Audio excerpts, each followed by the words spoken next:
लेकिन वहाँ पे विकास नाम की चीज़ नहीं है।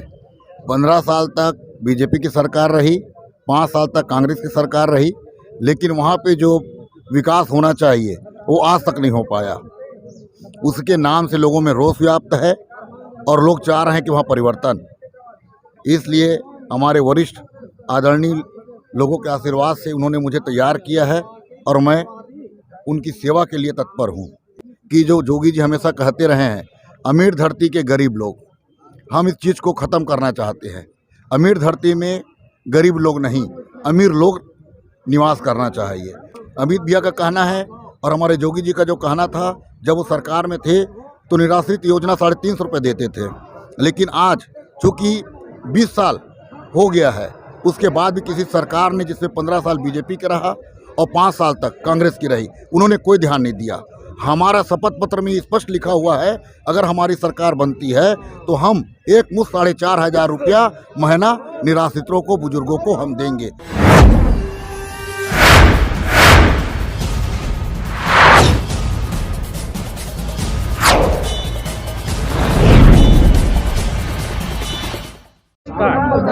माखन भाई साहब जो कि कांग्रेस से ये अभनपुर के प्रत्याशी बनाए गए हैं, कैसा माहौल है अभनपुर में? क्योंकि काफी लंबे समय से वहाँ धनेन्द्र साहू जी, विधायक कवि चंद्रशेखर साहू और धनेन्द्र साहू पारी पारी से वहाँ पर T20 खेल रहे थे, लेकिन वहाँ पे विकास नाम की चीज़ नहीं है।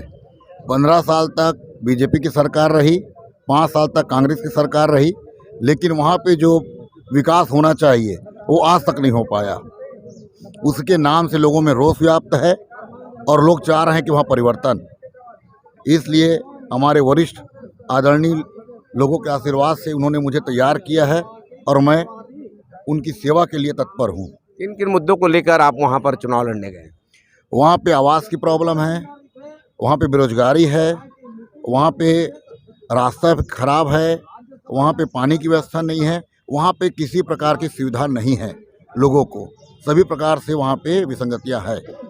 कोई तकलीफ वहाँ पर सब कुछ बना हुआ है कह रहे हैं, लेकिन धनेन्द्र साहू तो काफ़ी लंबे समय से कांग्रेस के वरिष्ठ नेता हैं और कृषक पुत्र हैं। कहते हैं किसानों के लिए मैंने बहुत कुछ कार्य किया है, ये कहते हैं। नहीं, उनका कहना और करना दोनों में तो अंतर है ना, इसीलिए तो रोष व्याप्त है क्षेत्र में। लोग बदलना चाहते हैं, बदलाव चाहते हैं।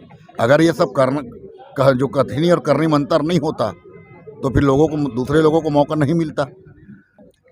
हमारे शपथ पत्र भी दिया हुआ है, हमने घोषणा पत्र नहीं किए हैं, हमने शपथ दिया है और हमने कहा है कि जो जोगी जी हमेशा कहते रहे हैं, अमीर धरती के गरीब लोग, हम इस चीज़ को ख़त्म करना चाहते हैं।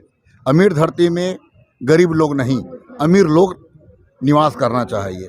उसके लिए उन्होंने गरीबी ख़त्म करने के लिए 10 कदम उन्होंने बनाए हैं और उसमें उनका धान की कीमत है 4,000 रुपये प्रति क्विंटल और साथ में जो भूमिहीन किसान हैं उनको 1 लाख रुपया एक मुफ्त देने का है और बेरोजगारों को 5 लाख रुपया उनके रोजगार के लिए है।